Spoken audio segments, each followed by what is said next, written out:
to Shattering Myths. I am your host, Yahowah. Each weekday here on GCN, we strive to expose the destructive and deadly myths associated with religion and politics, patriotism and the media, and with military and economic schemes. Instead of merely presenting the news, our mission is to understand what is occurring while predicting how these events will shape our world. Then during our second hour, we will engage God on His terms through evidence and reason, since His is the lone reliable voice in an exceedingly troubled world. Our phone number, if you'd like to participate in this discussion, is 877-300-7645.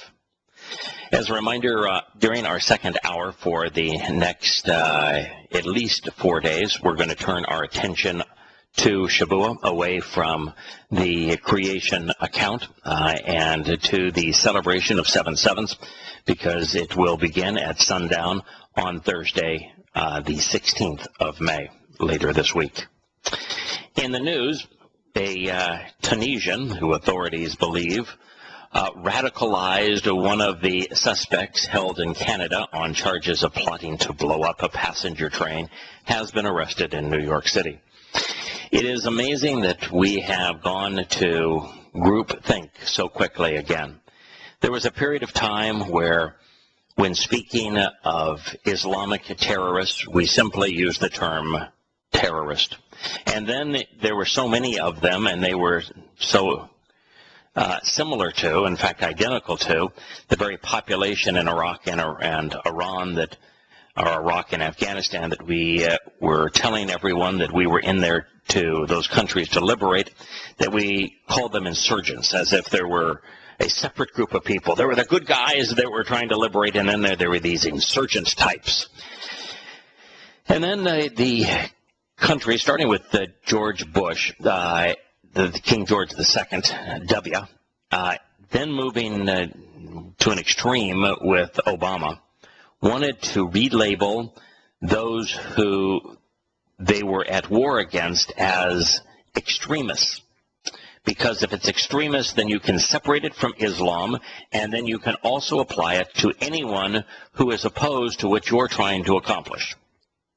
And therefore, it became extremist. This is the whole uproar that has taken place recently over Benghazi, where it has been shown conclusively through their internal emails that the State Department purposefully, deliberately, on 12 different times over a course of a matter of 1 day, deliberately changed the information that was known about what happened in Benghazi to blame a attack that had been perpetrated by a fundamentalist Islamic group called Ansar Sharia, which means Friends of Sharia Law, on a spontaneous uproar over a Christian movie regarding Muhammad.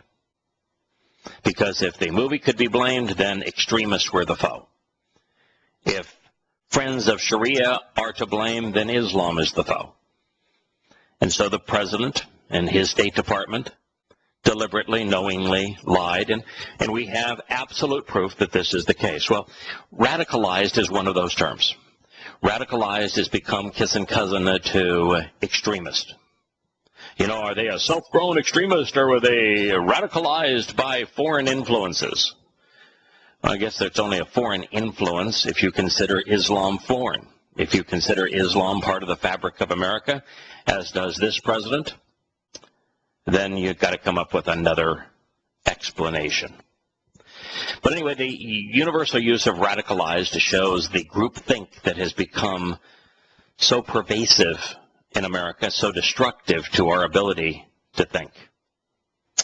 But this time it is a Tunisian. He was, his name is Ahmad Abbasi. He was arrested when he tried to reapply for his work visa. By the way, these work visas are handed out as our education visas, like candy, where we bring in the disease that is killing us, and they don't work. In the case, look at the case of the Sharnarev family. They received over $100,000 in welfare. We are paying them to hate and kill us. As alleged, Ahmad Abbasi had an evil purpose. This is according to Preet Bharara, the U.S. Attorney for the Southern District of New York. He had an evil purpose.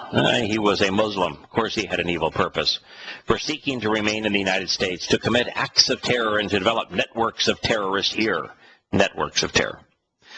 We can't blame it on Islam, so we're going to blame it on networks of terror. To use this country as a base to support the efforts of terrorists internationally. Much of the discovery in the case originated from the recordings between Abbasi and an undercover agent who spoke Arabic. Once again, we're back into the same situation. Stings.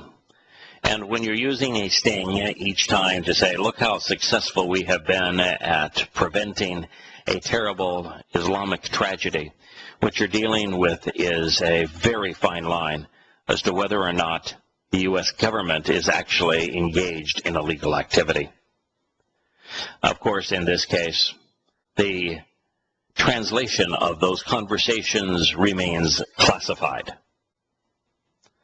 What doesn't the government want Americans to know? That 100% of those discussions where the motivation was discussed for committing acts of terrorism was Islam? No, we don't want America to know that, because then they would know that our war on terror is a complete fraud. But they would know that we aren't at war against al-Qaeda, and al-Qaeda is not at war with us, that they're irrelevant. That's what Americans would come to know. In the court documents, prosecutor alleged that Abbasi radicalized another Muslim named Chaib Ezhayar, who allegedly traveled overseas for training and plotted to engage in terrorist activity in the West. Them traveling overseas is just such a fixation. It's like we're not going to even bother to understand that you simply have to open the Quran, read the Hadith, and all the training, all the motivation, all the justification you need to commit acts of terror is right before your eyes. One does not need to go to overseas. Moreover, the kind of bombs that are being deployed to murder and maim are presented on Islamic websites.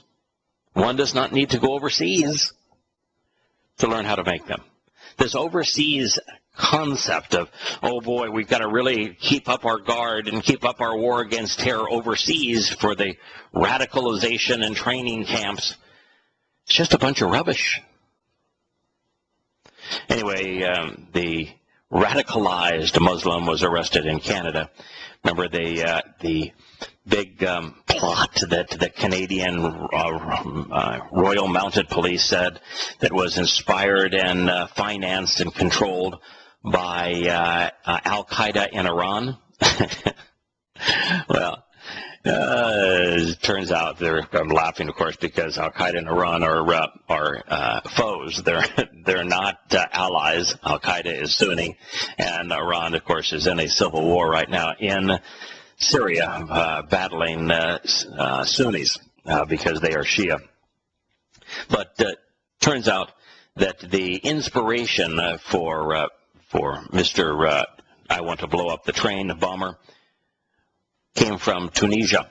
I know it's a complicated world and maps are tough, and you got to be able to read and you got to be able to turn the globe so that you can see there's another part of the world other than North America, dear Royal Mounted Police. But Tunisia is a very long way from Iran. Of course, when you look at Tunisia, that was the first country to fall in what has been misnamed the Arab Spring. It's really an Islamic Reformation. And there the most fundamentalist Islamic party prevailed, just as the most fundamentalist groups of Muslims prevailed in Libya and then again in Egypt, just as they are prevailing now in Syria. During the meeting, the junior I want to blow up the train bomber and Abbasi allegedly said that their discussed desire to engage in terrorist acts against the United States and other countries were outstanding and that they would receive international funding.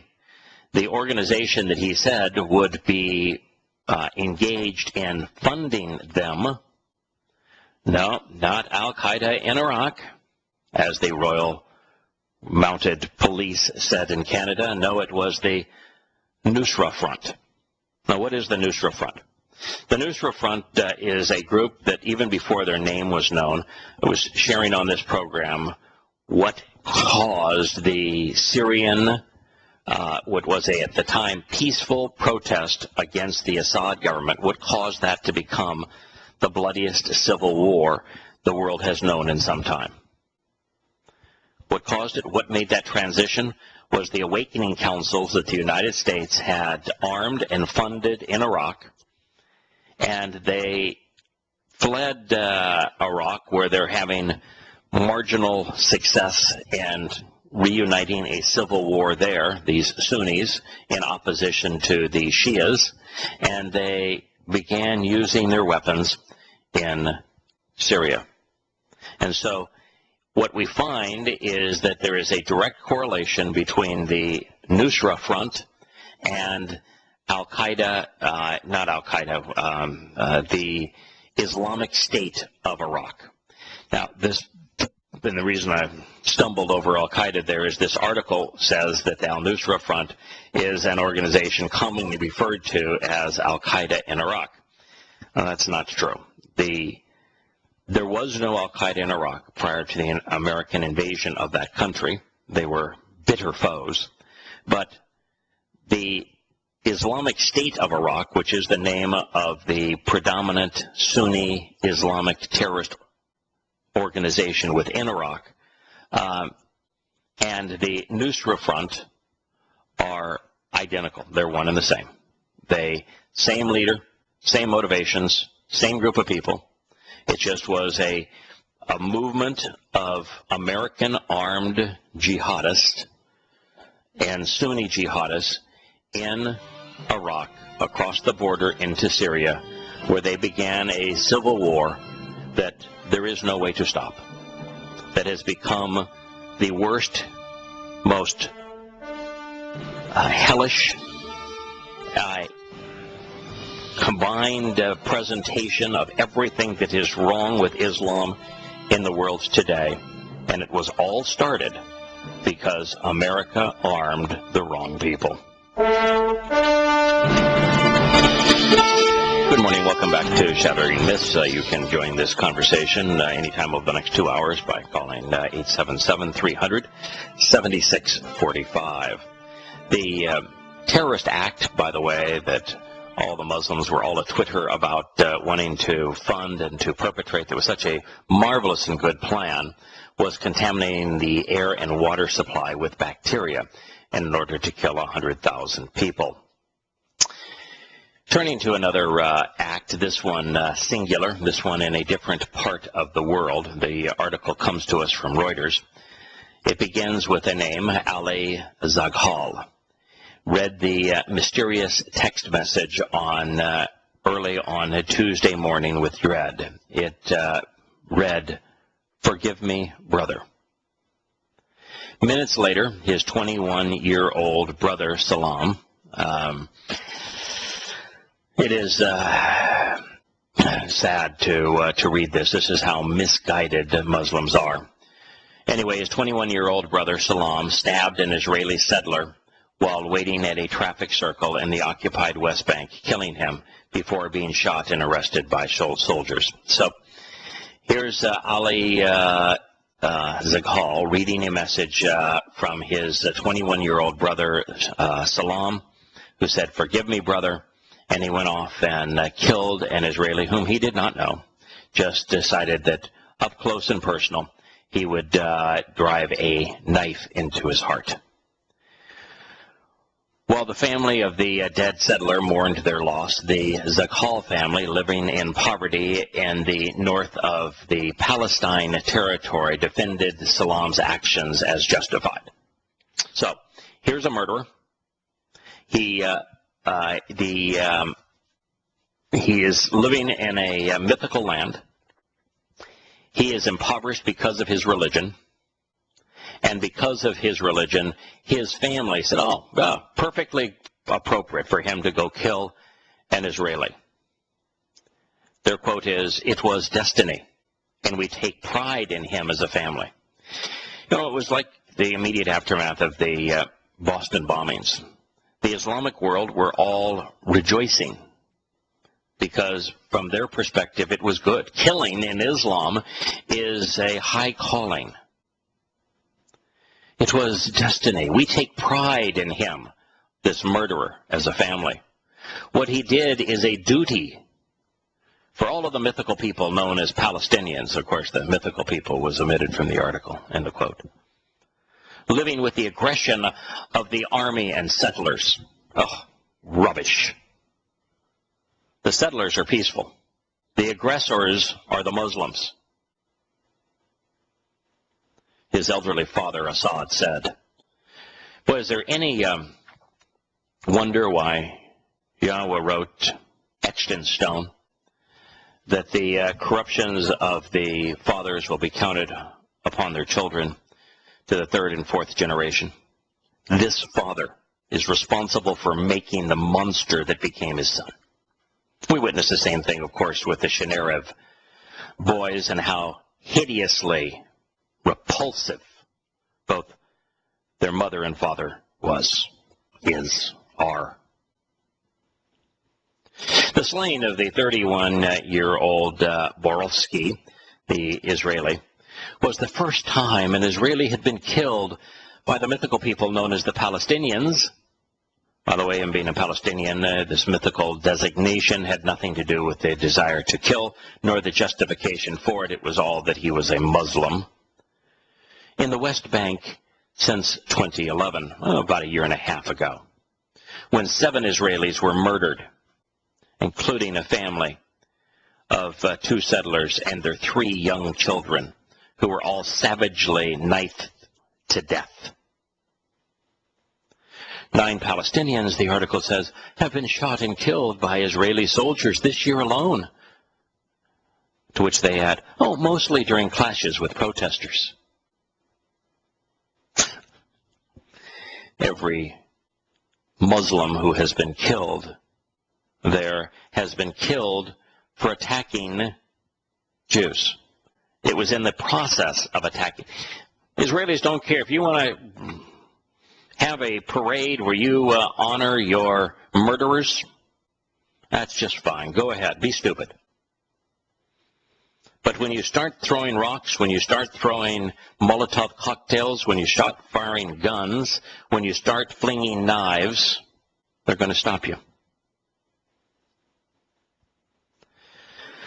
Well, Salam's deed may bring esteem to his family. Murder brings esteem to a family among some Palestinians. It may not ease the old taint of his rundown village.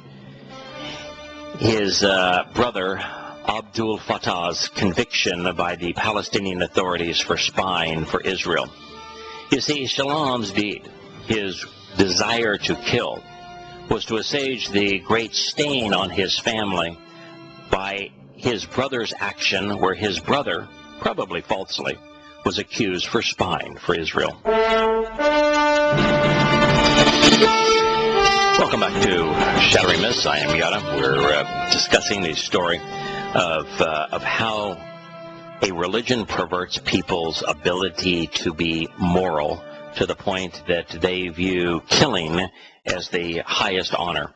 Here's a situation where even reporting on killers is considered the greatest stain on one's character.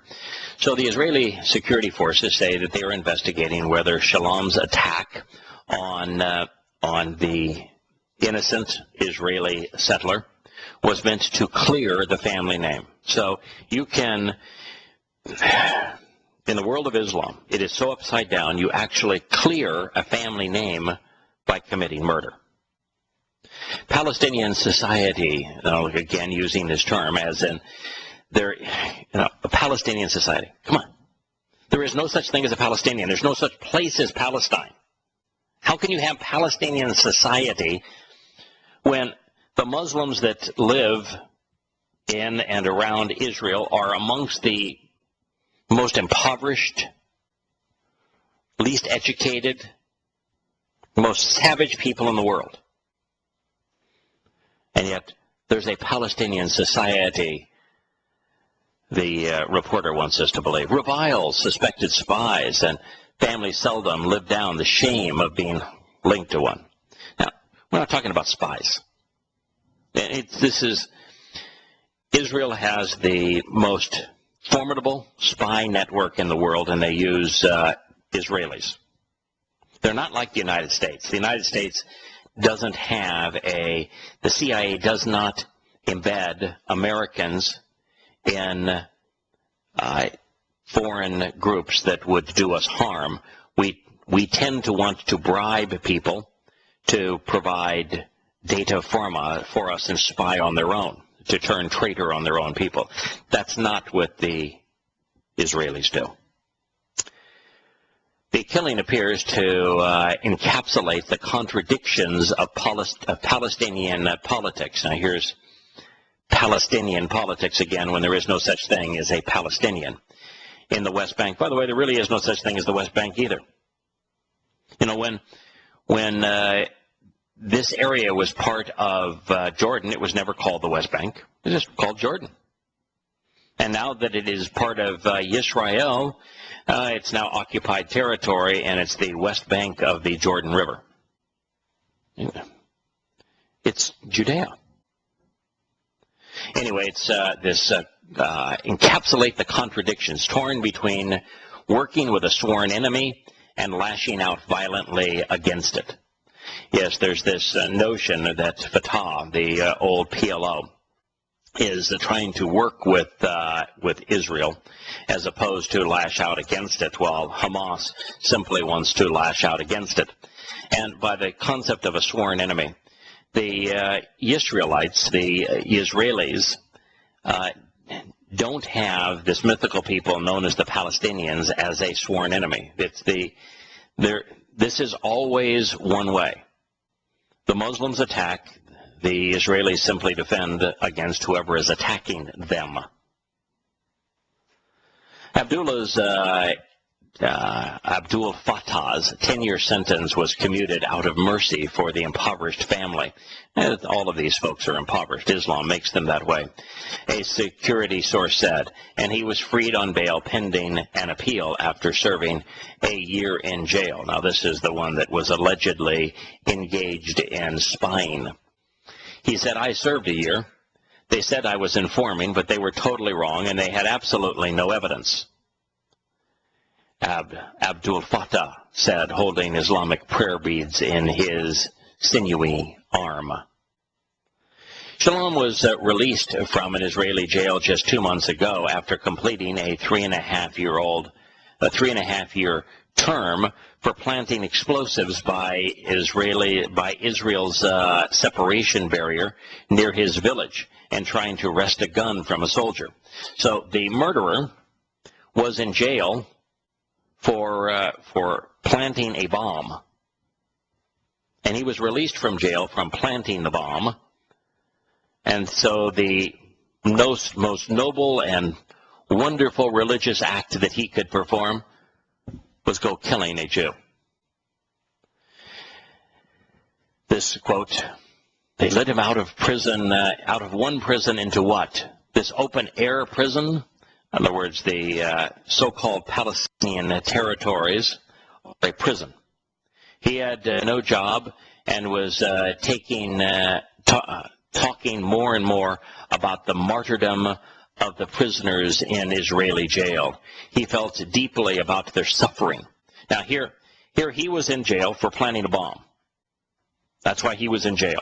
But yet he felt deeply for the other Muslim morons that were in jail for similar crimes. And it was his view, upside down as religion causes it to be, that the murderers and wannabe murderers who were in jail were the martyrs. They were the victims, not those they were trying to kill and were killing. And then, rather than talking about the suffering that these Islamic terrorists had perpetrated on innocent people. Oh no, it was the murderers who were suffering. Israeli settlers cared little about the attackers' motives in killing their brother, who was the father of 5. They have demanded more settlement building on the land the Palestinians want for a future state. There are no Palestinians, and we ought not reward terror. This Muslim murdered a father of 5. Why reward the murderers who justify the murder, who take pride in the murder, with their own terrorist state? This is a quote from the housing minister of Israel at the Borsky's funeral. The people of Israel must continue to redeem all parts of the land of Israel, and indeed they should. These murderous Muslims have no place in God's home. On Wednesday, settlers erected a new makeshift settlement on the hilltop where Borovsky was killed, murdered. Settlers from his hometown, known among the Palestinians for their militancy. Now, here's militants saying that the Israelis are militant. And why are the Israeli militants? Because they are building homes. That's the militancy of the Israelis. Well, the Palestinians, who saw the Israelis as militants for building homes, set fires to the fields surrounding the new homes and then threw stones at the Israelis. Moving on to another story. This is a recap of the sad state of affairs in Iraq. You know, when America invaded Iraq, I studied the 10-year history of Iraq prior to America's invasion, and I found that on average there were 2 terrorist attacks in Iraq a year prior to America's invasion. And on average, these terrorist attacks caused the deaths of 1 or 2 people. So we were dealing with approximately 3 to 4 Iraqis dying in a terrorist attack each year prior to America's invasion. Now here's the history after the invasion. April was Iraq's bloodiest month in almost 5 years. 712 people were killed in bomb attacks. Bomb attacks very much like the one that we witnessed in Boston, according to the United Nations Iraq Commission. Iraq has grown more volatile as the civil war in neighboring Syria strained fragile relations between Sunni and Shiite Muslims. Tensions are at their highest since U.S. troops pulled out in 2011. Yes, the Sunni-Shia civil war in Iraq is at its highest level since the pullout. However, it is grotesquely higher than it was before the invasion. The number of attacks increased sharply after security forces raided a Sunni protest camp. And we're not talking about security forces. We're talking about the Iraqi military using American attack helicopters, tanks, and artillery. Attacked a peaceful protest. And that, of course, spread to other areas of the country as the victims, the Sunnis, defended themselves. The month of April was the deadliest since 2008. A total of 712 people were killed. Another 1,633 were seriously wounded. All in acts of terrorism across the country of Iraq, the UN statement read. The number of civilians killed last month was 434, while the toll of security personnel was 278. It's one of the hallmarks of Islam. When they commit acts of terrorism, they are focused predominantly on women and children. There's an interesting story, changing religions here in the Vatican, but it's something that we talked about on this program, that Pope Benedict, Cardinal Ratzinger, who is now Pope Emeritus, had to resign because of the stain of two things. One is the blackmail that is swirling around issues of running a homosexual brothel in the Vatican, and second, absolute proof that he himself aided and abetted priests who engaged in pedophilia against Roman Catholic children. The case in Los Angeles proved it conclusively. So he needed to stop being a lightning rod, and he also needed the protection that the Vatican's political status gives. You see, the religion of Roman Catholicism wants to pretend as if it is its own country. In that way, its leaders are immune from prosecution. So what we are seeing is exactly what I predicted, that the Pope Emeritus, Cardinal Ratzinger, is now moving back into the Vatican, because on the Vatican grounds, then he has immunity from prosecution. So after a 2-month stay at the summer papal residence in Castel Gandolfo, south of Rome, Benedict is going to return to Vatican City by helicopter. Pope Francis will meet him there. The unusual arrangement has raised eyebrows at some Vatican watchers concerned that the president of a former pontiff might somehow influence Francis, whether consciously or not. Now, aren't these guys all supposed to get their influence directly from God? Well, Benedict tried to assuage the concerns. He's there because he doesn't want to be questioned.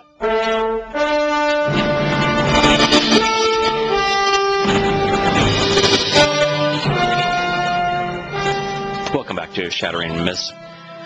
There's a report now that the Navy is inaugurating its first squadron of drones, of unmanned aircraft, formally adopting the drone technology amid its debate over its growing use in war.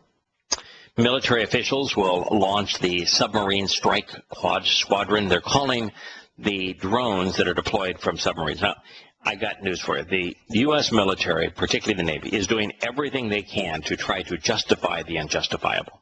They're trying to justify the use of aircraft carriers. They're trying to justify the use of submarines.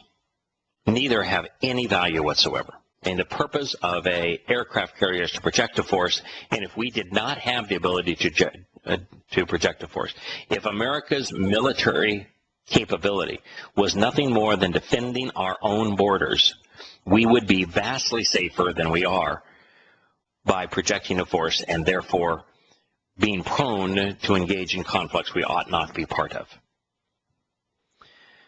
But the submarines, I mean, they literally have no function. And so the first thing that the military officials are trying to do is justify their desire to continue to build submarines. So their first squadron of drones are going to be called magicians as they fly out of submarines. The squadron is going to have 8 manned helicopters, unmanned, 8, it says manned helicopters, and a still developed number of Fire Scout unmanned helicopters that can fly 12 continuous hours tracking targets. The Navy drones will be operated by contractors overseen by military personnel. In other words, it's much easier, cheaper to train a pilot in the private sector than it is in the military. And so the operators will be private pilots. You know, I was just thinking and talking with Scott over the break, and this use of drones. It's president must wake up in the morning, wring his hands, and say, who are we going to murder today? You know, just every day needs to start off with a good killing. And so I looked at the number of days that he has been in office and the number of people he has ordered the murder of through his drones. It averages 3 a day. If you look at his 4.5 years in office and his and the number of people that he has ordered to be killed and who have actually been killed at the hands of these drones, it's about 3 a day.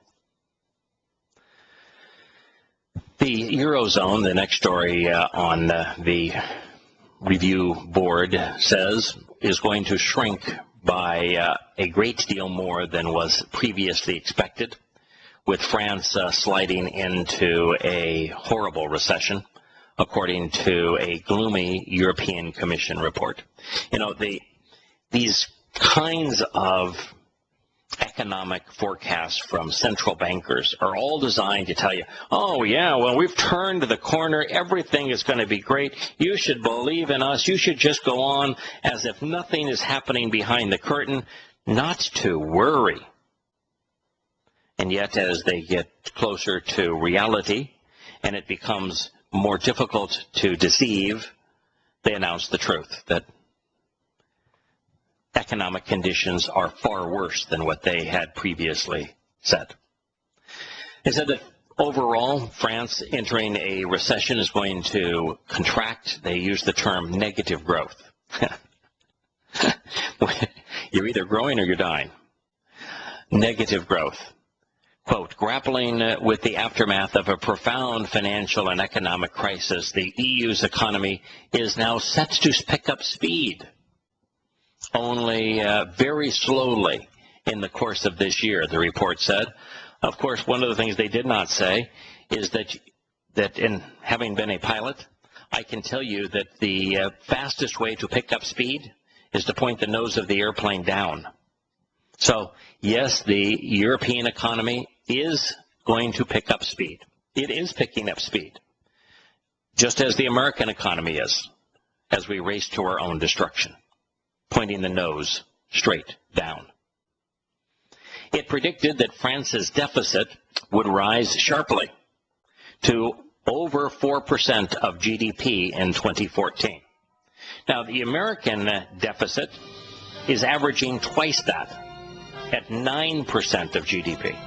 So here's France, way outside of what the European Union considers reasonable, adding to their aggregate debt at the rate of over 4%, when the United States is adding to it at the rate of 9%, 1.4 trillion against 1.5 trillion, or 15 trillion in overall revenue.